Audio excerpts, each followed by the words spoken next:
Hello, my name is Harrison Leventhal, and I will be discussing the Chechen Crisis, its importance in international relations, the Russian-Chechen simulation exercise, and critical factors that contribute to a successful resolution to armed conflict. The Chechen Crisis refers to the historical conflict between Russia and Chechen separatist groups. The Caucasus in southwestern Russia, bordering Georgia, had been a vital trading and communication route throughout history, and the Russian considered it strategically vital territory in their wars with Persia and Turkey. However, in the mid to late 1700s, Russian troops frequently scrimmaged with various Muslim mountain tribes in the region that objected to Christian Russian presence in their territory.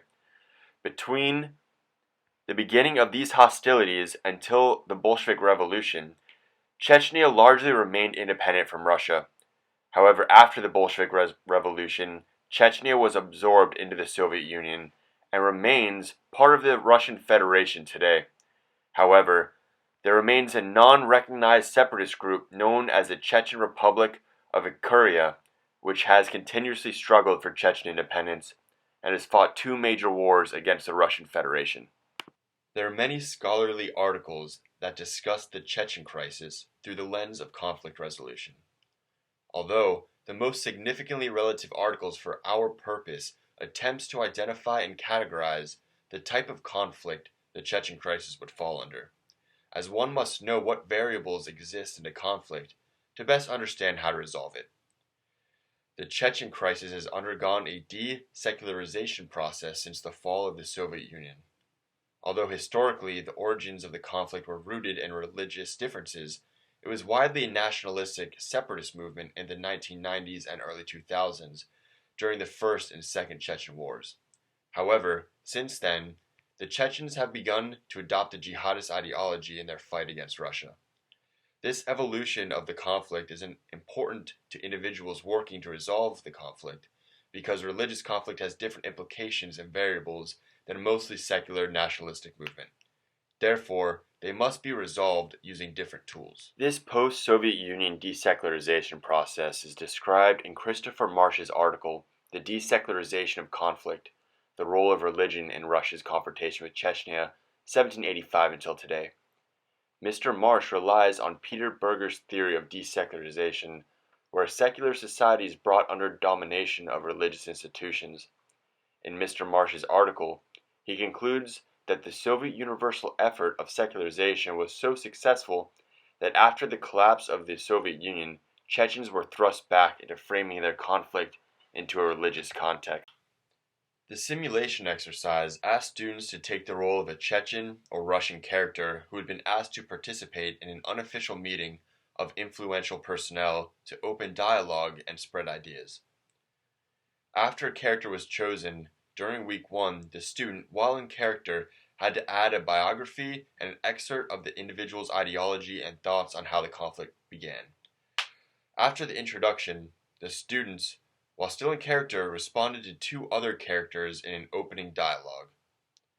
During week 2, the students were required to use tools that they had learned throughout the class to explore possible ways on resolving the Chechen crisis, and also respond to two other students' characters with the attempt to come to any type of consensus. Bayarin gives us critical factors that must be transformed to successfully resolve a violent conflict. The first factor is the context transformation. In the case of Chechnya, the fall of the Soviet Union was a change of context that began the violent conflict. Therefore, another change in context would be required to resolve the conflict. As the Chechen crisis was brought about by international changes, it cannot be resolved on the domestic level, and therefore a global context must be adopted. Secondly, structural transformation is a change in relationship between Russia and Chechnya. Whether that would mean that Russia would need to become a stronger international player, or Chechnya would obtain more international support, a change of power politics is necessary. Third is the actor transformation. This is where the Chechen desecularization process we spoke of earlier is coming into play. In order for Chechnya to gain international support, they would need to abandon their jihadist goals. Chechnya will be forced to change their goals to adapt to the international climate. Fourth, issue transformation.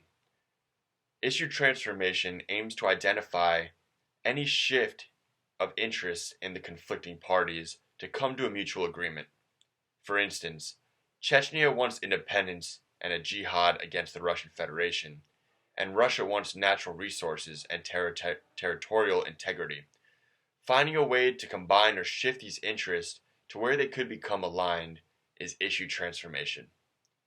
Lastly, personal and group transformation, where a previous military leader comes to power and makes peace with his longtime opponents. This has become reoccurring throughout history as military leaders tend to have more support and confidence of the populace. However, in the Chechen case, most military leaders have been killed.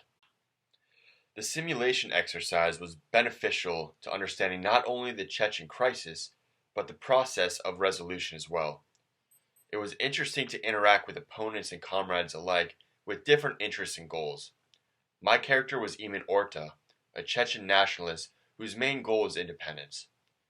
Emin Orta was able to use issue transformation in negotiation with a Russian military official to come to an acceptable agreement that Chechnya would grant natural resource exploration and exploitment to Russia for 25 years after Chechen independence, along with the Republic of Ikaria giving up its heavy weapons to the Russian Federation. This simulation allowed students to combine theory and practice in an attempt to resolve the Chechen crisis.